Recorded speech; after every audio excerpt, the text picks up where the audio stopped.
更直接地感应得到能量体的存在。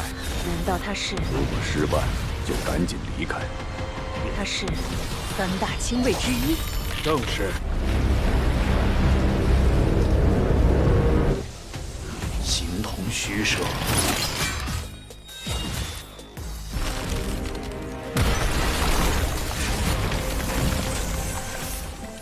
Halo Donghua Lovers penghuni negeri Konoha, pada video kali ini, saya akan kembali merekap bocoran alur cerita dari salah satu Donghua terbaik di alam semesta, apalagi kalau bukan Swallowed Star, episode 130.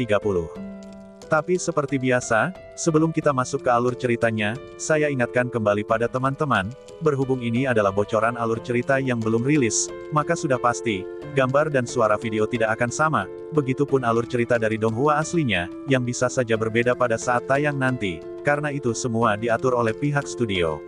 Sekian informasinya, dan segeralah pasang handset kalian, simetriskan posisi rebahan, lupakan kenangan mantan, dan yuk kita dengarkan alur ceritanya.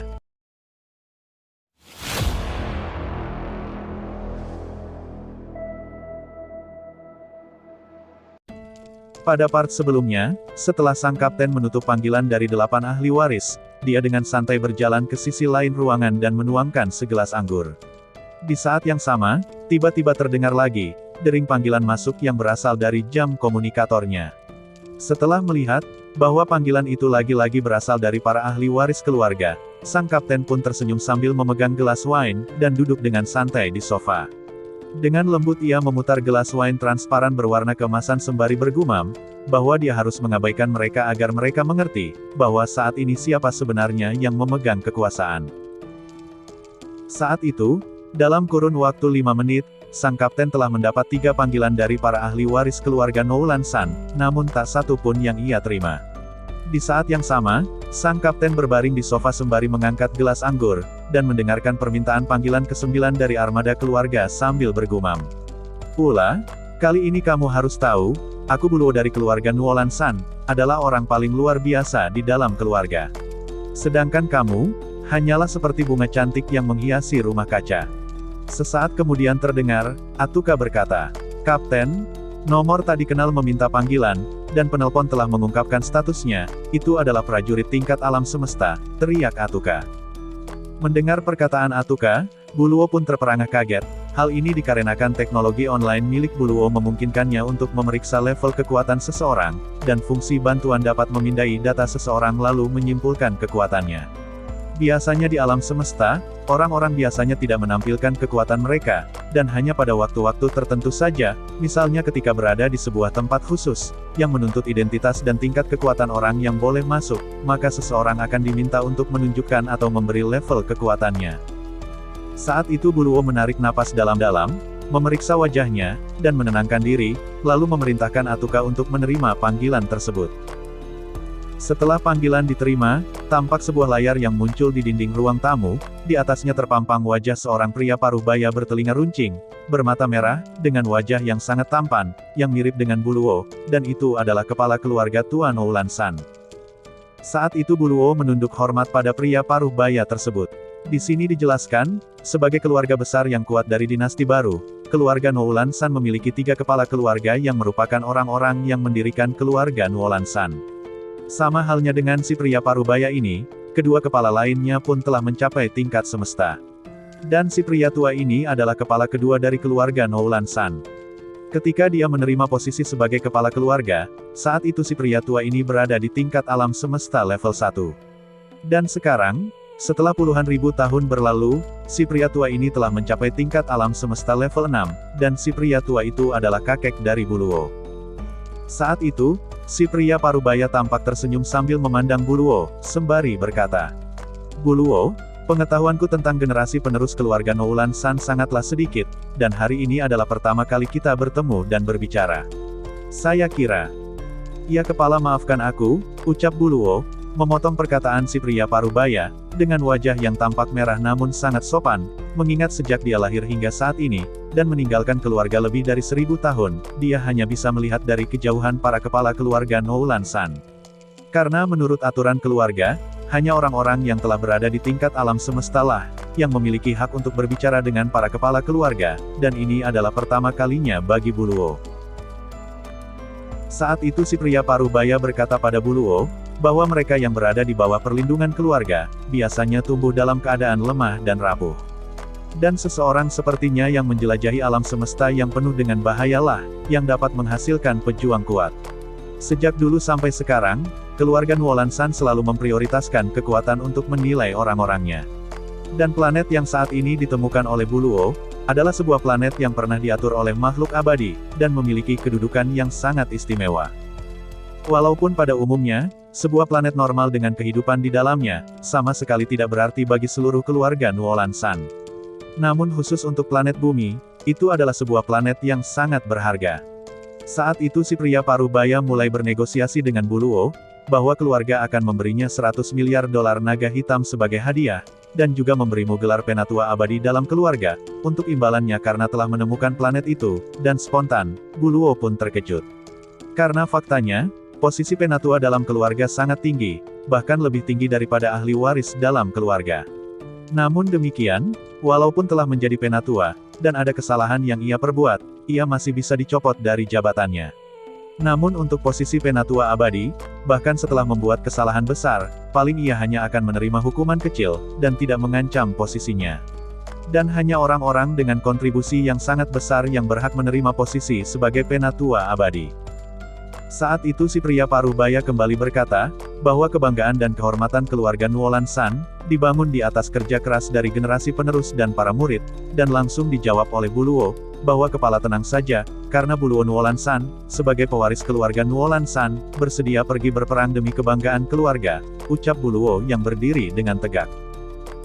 Melihat hal itu, si kepala tampak tersenyum dan mengangguk, sembari berkata, bahwa Buluo lah yang akan bertanggung jawab untuk menaklukkan planet dan penggalian, sampai armada keluarga Nuolan San tiba di planet tersebut, yang dijadwalkan sekitar 3 bulan lagi.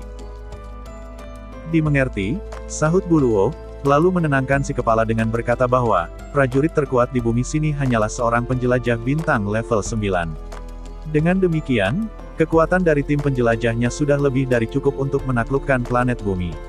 Dan saat itu Buluo juga akan segera mempersiapkan segala kebutuhan untuk menerima armada keluarga, ucap Buluo sambil membusungkan dadanya.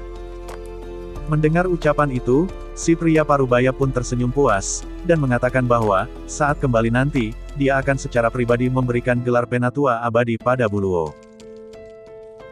Singkat waktu, panggilan pun telah berakhir. Tampak saat itu mata Buluo terlihat merah, dan bersinar dengan emosi, mengingat harga yang ditawarkan oleh salah satu kepala keluarga Nuolan San memang sangat besar. Tapi bagaimanapun juga dia hanyalah seorang pejuang tingkat bintang, dan dia tidak akan bisa menangani semuanya dengan baik. Namun sekarang, setelah dia menaklukkan bumi, dia akan menjadi penatua abadi, yang merupakan salah satu pangkat tertinggi dalam keluarga. Mengingat akan hal itu, Buluo pun tertawa puas, karena baginya sangatlah mudah untuk menaklukkan planet yang saat ini mereka datangi, tanpa mengetahui malapetaka yang akan menimpa mereka. Setelah keluar dari ruang virtual alam semesta, Buluo pun segera menemui para kru kapal, dan memerintahkan untuk menjalankan rencana ketiga, yaitu menangkap 3 pejuang terkuat di bumi, siapa lagi kalau bukan Hong, Dewa Petir dan CMC kita. Karena setelah menangkap mereka, maka bumi tidak akan memiliki bentuk perlawanan atau keberanian untuk menghadapi Buluo dan para kru kapalnya, dan juga melalui ketiga orang itu, mereka dapat dengan mudah mempelajari lebih lanjut tentang rahasia bumi. Setelah mendengarkan detail dari rencana yang dipaparkan Buluo, 8 kru kapal itu pun tampak gembira. Sementara Buluo, ia pun memerintahkan Atuka, agar mencari lokasi keberadaan Luo Feng dan kedua kakak angkatnya. Setelah meretas jaringan satelit bumi dan pencarian selesai, Atuka pun mengatakan, bahwa saat ini Hong dan Dewa Petir sedang terbang menuju tempat tinggal Luo Feng, tepatnya di pangkalan China kota Jiangnan, distrik Danau Barat kota pusat Yangzhou. Setelah mendapat informasi tersebut, kapal pengintai antar bintang milik Buluo pun, langsung melesat ke arah kota Yangzhou. Sementara di kastil kediaman Luo Feng, tampak saat itu, Luo Feng, Hong, dan Dewa Petir sedang duduk bersila, sambil menutup mata mereka dengan tenang. Namun tiba-tiba, ketenangan Luo Feng seketika ambyar, saat Babata mengatakan dengan panik, bahwa ada sebuah kapal pengintai alam semesta yang telah memasuki zona peringatan. Mendengar peringatan Babata, Luo Feng dengan cepat membuka matanya. Dan tubuhnya tampak gemetar karena keterkejutan, diikuti butiran keringat mengalir dari dahinya. Karena bagaimana bisa, Ada sebuah kapal alam semesta lain yang masih aktif di bumi, gumam Luo Feng, mengingat di bumi saat ini, dia adalah satu-satunya orang yang memiliki kapal semesta. Saat itu Babata pun mengatakan, bahwa itu adalah kapal alam semesta kelas C. Sementara Luo Feng, ia pun mempertanyakan pada Babata, bagaimana bisa kapal itu ada di bumi, dan langsung dijawab oleh Babata, bahwa dia pun tak mengetahuinya. Namun saat ini kapal itu sudah berada tepat di atas kastil. Sementara Hong dan Dewa Petir yang masih memejamkan mata, tiba-tiba mereka merasakan udara yang awalnya tenang menjadi lebih berantakan, dan langsung membuka mata sembari menatap pada Luo Feng dengan rasa ingin tahu. Sementara Luo Feng, ekspresinya berubah pucat dan keringat dingin mengucur, mengingat area peringatan Babata berpusat pada radius 20.000 meter. Sekedar informasi tambahan, kemungkinan besar di scene ini kita akan dibawa kembali ke bawah tanah, tepatnya di daratan Pulau Berkabut, di mana saat pertama kali Luo Feng bertemu dengan Babata, yang mengandalkan sistem ini untuk memindai kekuatan manusia di sekitarnya. Dan biasanya, Babata akan menjaga area peringatan ini, yang memungkinkan dia menemukan kapal alam semesta. Oke, kita balik lagi ke cerita aslinya. Di mana saat itu Babata kembali memberi peringatan pada Luo Feng, bahwa saat ini kapal alam semesta melayang sekitar 3.000 meter di atas kastil. Sementara Bu Luo, ia tampak tertawa terkekeh geli, sambil mengatakan, bahwa peradaban di bumi memang sangat terbelakang, bahkan setelah kapal berhenti di atas kastil, orang-orang di dalam kastil masih belum mengetahuinya. Di saat yang sama, salah satu kru wanita berkulit hijau pun ikut berkata dengan bangga.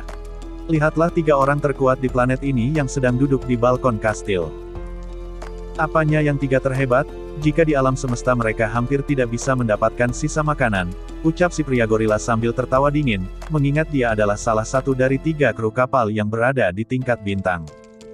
Saat itu, Kapten Bu Luo memeriksa melalui simulator gambar eksternal, dan kembali tertawa terkekeh geli sembari berkata, "Perhatian semua, setelah menyelesaikan seluruh urusan kita di planet ini, maka kita tidak perlu lagi hidup dengan mempertaruhkan nyawa kita untuk menjelajah alam semesta," ucap Bu Luo, lalu bergegas pergi untuk menghampiri Luo Feng, bersama kru kapal lainnya. Sementara para kru, mereka tampak sangat senang, karena setelah berhasil menaklukkan ketiga pejuang kuat di bumi, maka mereka tidak perlu lagi menjelajah alam semesta untuk menjarah planet-planet dengan kehidupan di dalamnya. Tampak saat itu, setelah pintu kabin terbuka, Bu Luo bersama 6 kru kapal langsung terjun ke arah kastil. Luo Feng mereka datang, tepatnya dari langit di atas kastil, ucap Babata, dan diikuti dengan Luo Feng yang mendongak ke atas, ke arah 7 siluet manusia, yang saat itu tampak tersenyum lebar, dan mata mereka dipenuhi dengan semangat ingin segera menangkap ketiga orang kuat dari planet aborigin ini. Saat itu, Bu Luo mengamati ekspresi Hong, Dewa Petir dan Luo Feng, yang dipenuhi dengan ketakutan. Dan hal itu sangat membuatnya senang, karena dari sudut pandangnya, penduduk bumi ini sangat menggemaskan, ditambah lagi planet ini akan memberinya kekayaan dalam jumlah besar dan posisi yang sangat tinggi di keluarga Noulan San.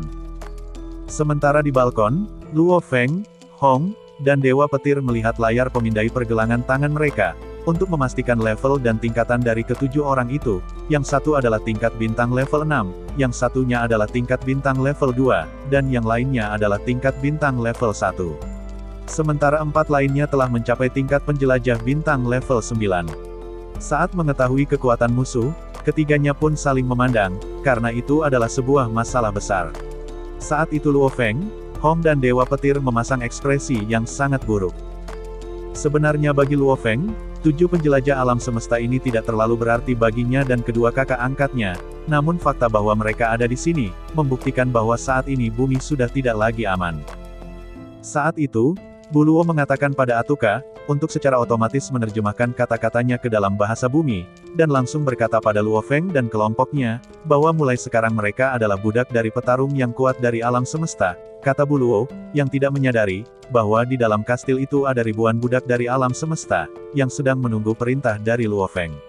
Saat itu, suara Bu Luo bergema di seluruh kastil, menyebabkan sejumlah besar pejalan kaki di jalan-jalan di luar kastil menengadah ke langit, dan melihat ke arah Bu Luo dan para bawahannya, yang berdiri tinggi di udara, dengan sedikit mengangkat dagunya, seolah memandang rendah ke arah Luo Feng dan kedua kakak angkatnya.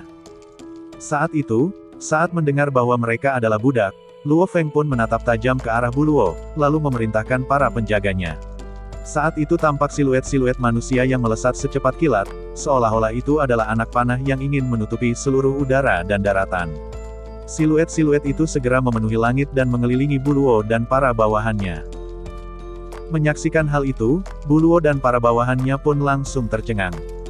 Dia yang awalnya menilai manusia bumi sebagai kelompok ras yang lemah di planet aborigin, ternyata memiliki banyak pejuang kuat, bahkan di antara para pejuang itu, ada 3 orang pembaca roh tingkat bintang level 7. Saat itu, Buluo dan para bawahannya melihat ke arah jam komunikator masing-masing, dengan wajah yang sangat ketakutan. Hal ini disebabkan, pejuang terkuat di antara mereka adalah Buluo, yang tingkatannya berada di tingkat bintang level 6, sementara di antara pelayan milik Luo Feng, ada 3 pembaca roh level 7. Dan hanya dengan 1 pembaca roh itu, sudah sangat cukup untuk memusnahkan Buluo dan seluruh bawahannya. Saat itu, saat semua pelayan Luo Feng membungkuk dan memberi hormat pada Luo Feng, lagi-lagi hal itu membuat wajah Buluo dan para bawahannya semakin panik, sambil memandang ke arah Luo Feng, yang sebelumnya ia katakan lemah dan kecil, dan akan ia jadikan sebagai budak. Sementara Luo Feng, saat itu dia pun memandang ke arah Buluo dengan tatapan dingin, sembari memerintahkan para pelayannya untuk menangkap Buluo dan para bawahannya. Jika ada yang melawan, maka bunuh saja, perintah Luo Feng, dan itulah ending dari bocoran Donghua Swallowed Star, episode 130. Dan biar nggak ketinggalan bocoran dari alur cerita Donghua lainnya, silahkan klik tombol subscribe, dan nyalakan lonceng notifikasinya, biar nggak ketinggalan alur cerita menarik lainnya dari channel ini. Akhir kata, sampai jumpa di part selanjutnya.